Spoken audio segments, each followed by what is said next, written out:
People don't always believe what's true. They believe what feels safe, what feels right, what fits neatly into the world they've already built in their minds. Beliefs aren't just about facts. They're often about comfort, identity, and control. And that's exactly why so many people cling to ideas that have no foundation in reality, even when the evidence is stacked against them. The human mind is incredibly powerful, but also incredibly vulnerable.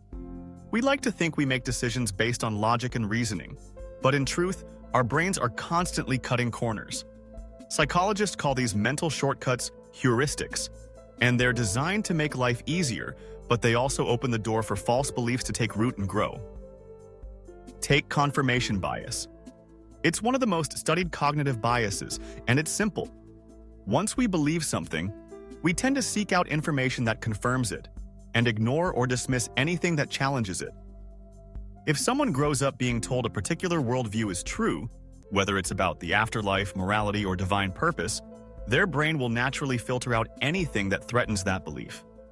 Not because they're dishonest or unintelligent, but because their mind is wired to protect what feels familiar. Then there's the need for certainty. Uncertainty makes us anxious. We want answers. We want meaning. We want to believe that everything happens for a reason. So when someone offers a tidy narrative, a divine plan, a cosmic judge, an eternal reward, it's incredibly tempting to accept it. Even if there's no real evidence. Even if the claims are vague or self-contradictory, the illusion of certainty often beats the discomfort of doubt. Psychologists have found that people are more likely to adopt unfounded beliefs when they feel a lack of control in their lives. When things feel chaotic, whether it's because of personal struggles or larger societal instability, the brain looks for patterns. It wants to impose order. And that's when magical thinking starts to flourish. A person might believe their suffering is part of a divine test, or that some hidden power is pulling the strings. The logic might be weak, but the emotional appeal is strong. It offers reassurance. It reduces existential stress. There's also social reinforcement. Most of our beliefs don't form in isolation. We absorb them from our families, our communities, our cultures, and once those beliefs are embedded in a group, they become part of a shared identity. To question them doesn't just feel like asking, "Is this true?" It feels like betrayal, like risking your place in the tribe. That's why people can hold on to unfounded beliefs even when they suspect something's off. They're not just protecting ideas, they're protecting relationships. In some cases, people hold on to these beliefs because they're rewarded for doing so. Social praise, moral approval, a sense of superiority, all of these can come from aligning with the dominant narrative. When a belief system teaches that questioning is dangerous or immoral, obedience becomes a virtue. Faith is elevated above reason, and doubting, even privately, becomes a source of guilt. And here's where fear plays a massive role. Fear of punishment, fear of rejection, fear of what it would mean if the belief isn't true. Because if a person has spent their whole life trusting in something, if their decisions, their sacrifices, their identity is built around it, then the possibility that it might all be false is terrifying. So instead of dealing with that, they double down. They repeat the belief. They teach it to others. They anchor their identity in it so deeply that it becomes almost impossible to separate belief from self. This isn't just about religion, by the way. The same psychological patterns show up in conspiracy theories, political ideologies, even wellness fads. Wherever there's uncertainty, fear, or a need to belong, unfounded beliefs can find fertile ground. But religion, more than most, has mastered the art of embedding itself in the core of identity. It doesn't just offer explanations. It offers moral frameworks, existential comfort, community, and purpose. And all of that makes it incredibly sticky. You can't just remove one part without shaking the whole structure. And then there's the sunk cost fallacy. People don't want to feel like they've wasted their time, their energy, their life. If you've been devoted to a belief for decades, questioning it can feel like admitting failure. So you keep going, not because the belief holds up, but because turning back feels too painful. The cost of being wrong is just too high. In many traditions, questioning itself is discouraged.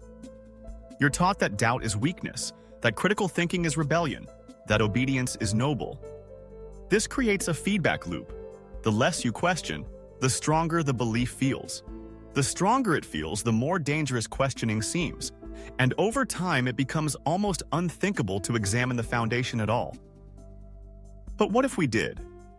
What if we paused long enough to ask, what evidence do I actually have for this? Not stories, not traditions, not feelings, actual, testable, falsifiable evidence. In most cases, you'll find there isn't much.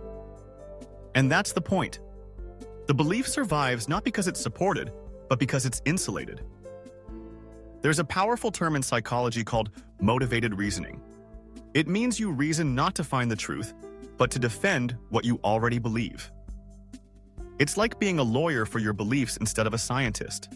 And when people are emotionally invested in an idea, especially one tied to morality, fear, or identity, motivated reasoning kicks in full force. The tricky thing is, people often don't know they're doing this.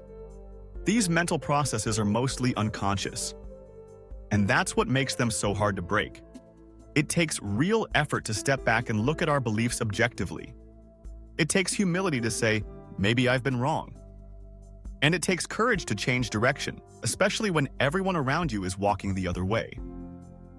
So why do people follow unfounded beliefs? It's not because they're stupid. It's because the human brain is built for survival, not truth. And if a belief helps someone feel safe, connected, or in control, even if it's false, it can be incredibly hard to let go. But truth matters, especially in a world where bad ideas can spread faster than ever.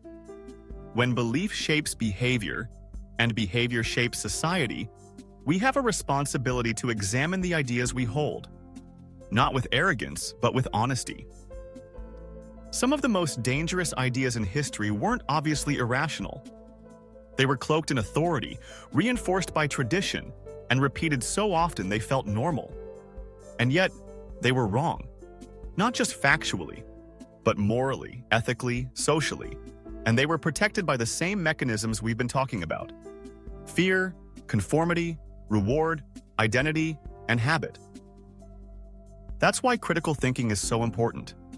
Not just to debunk claims, but to understand why people believe them. Because once you understand the psychology, you can start asking better questions. And better questions lead to better answers. So if you find yourself clinging to an idea, any idea, ask yourself, am I holding this because it's true or because it's comfortable? Am I open to being wrong? Am I willing to update my view based on better evidence? Because in the end, truth doesn't need to be defended with fear. It doesn't need to be protected from questions. It stands up on its own, quietly, patiently, waiting to be found by those who are willing to look. And the more of us who are willing to look, the closer we get to a world where belief is earned, not inherited.